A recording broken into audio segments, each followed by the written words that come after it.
মাসের বাচ্চাটার হাত পা গজায় নেই এখনো ঠিক মতো, এক ধাক্কায় এক ভূকম্পনে এক কাঁপুনির চোটে পেটের সব বাচ্চাগুলো খালাস হয়ে যাবে ডাক্তার ছাড়া, ইনজেকশন ছাড়া। আল্লাহ বললেন সেদিনটার নাম হলো আল কারিআহ। মাল ওয়া মা আদরাকা মাল ইয়াউমা ইয়াকুনুন নাসু কাল ফারাশিল মাবথুস, মানুষগুলো নিক্ষিপ্ত হবে। ওয়াতাকুনুল জিবালু কাল আহনিল মানফুশ, পাহাড়গুলো তুলার মতো ধ্বনিত হতে থাকবে। এখন উপরের দিকে তাকালে কি সুন্দর নীল আকাশ দেখা যায়, সেদিনে আকাশও থাকবে না। ইয়াউমিনা তুবিস সামাআ কাতাইয়িস সিজিল্লিল কুতুব, কাগজের পৃষ্ঠা যেমনি তোমরা ভাঙো, কাগজ যেমনি হাতের মুঠোয় নিয়ে তোমরা গুটিয়ে ফেলো, সেদিন এই বিশাল সাত আকাশটারও হাতের মুঠোয় নিয়ে গুটিয়ে ফেলবে কে? কাতাইয়িস সিজিল্লিল কুতুব, ক্যান ইউ ইমাজিন? আপনি কি কল্পনা করতে পারেন এই দৃশ্যপট যখন ঘটবে গোটা বিশ্বব্যাপী কি মেসাকার হবে?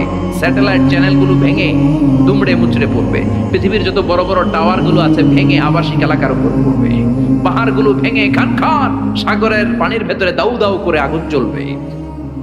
বুর্জ আল খলিফা পৃথিবীর সবচেয়ে উঁচু টাওয়ার, ওইটার তো কিছু হবে না, ওই দিন কি হবে?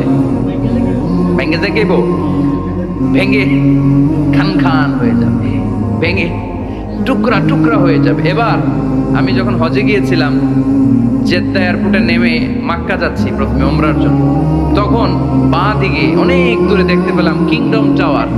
এটার কাজ চলতেছে, আগামী বছর, এই বছর অথবা আগামী বছর এটা খুলে দিবে। এটা বুর্জ আল খলিফা থেকে আরো উঁচু। বুর্জ আল খলিফা 818 মিটার উঁচু, আর এই কিংডম টাওয়ার 1000 মিটার উঁচু, মানে 1 কিলোমিটার উঁচু। কিয়ামতের ওই ঝাঁকুনি আর ভূমিকম্পের সময় এগুলো টিকবে একটাও? আরো যে টাওয়ার গুলো আছে, সাংহাই টাওয়ার, তাইপেডাং 101, পেট্রোনাস টুইন টাওয়ার, বাংলাদেশের 40, 50, 60 তলাগুলা টিকবে? আমাদের কুমিল্লা শহর তো এখন টাওয়ারের শহর হয়ে গেছে। একটা বড় ছাদের উপর থেকে কুমিল্লা শহরের দিকে তাকালে এটা কি কুমিল্লা না উত্তরা বোঝাই যায় না। এই টাওয়ার গুলো একটাও টিকবে? আওয়াজ করে বলেন টিকবে? সে কথাই আল্লাহ বললেন আল কারিআতু মাল কারিআতু ওয়া মা আদরাকা মাল কারিআ ইয়াউমা ইয়াকুনুন নাসু কাল ফারাশিল মাবথুস ওয়া তাকুনুল জিবালু কাল আহনিল মানফুশ। কি দৃশ্য আল্লাহ আঁকলেন!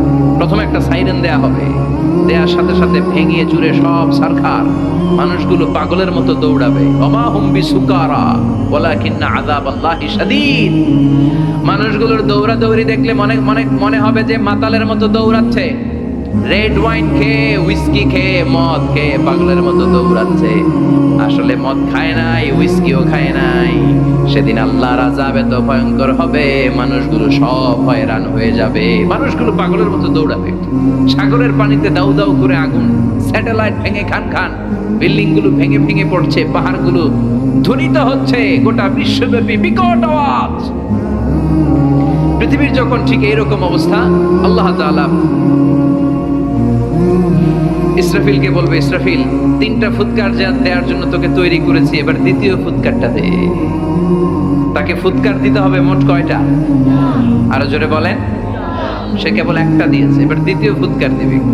দ্বিতীয় ফুৎকার যখন সে দিবে, মুহূর্তের মধ্যে পৃথিবীর মধ্যে যত মানুষ আছে সবগুলো মরতে শুরু করবে, একটার পর একটা মালাকুল মাউত রূহ কবজ করতে শুরু করবে। মরবেন না শুধু একজন, চিল্লায় বলেন তিনি কে?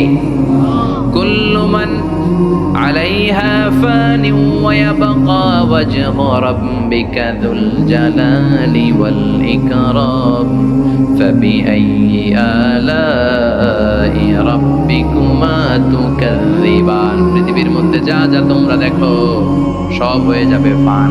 সব কি? ফান। আমরা বলি না ফানা ফানা, বলি ফানা ফানা হয়ে যাবে, কিছু থাকবে না, থাকবে একজন, চিল্লায় বলেন তিনি কে? এজন্য সব সময় আল্লাহর কাছে কামনা করবেন, আল্লাহ তুমি ঈমানের মরণ দাও। পড়েন আমিন। ও আল্লাহ তুমি আমাদেরকে শাহাদাতের মরণ দাও। পড়েন আমিন।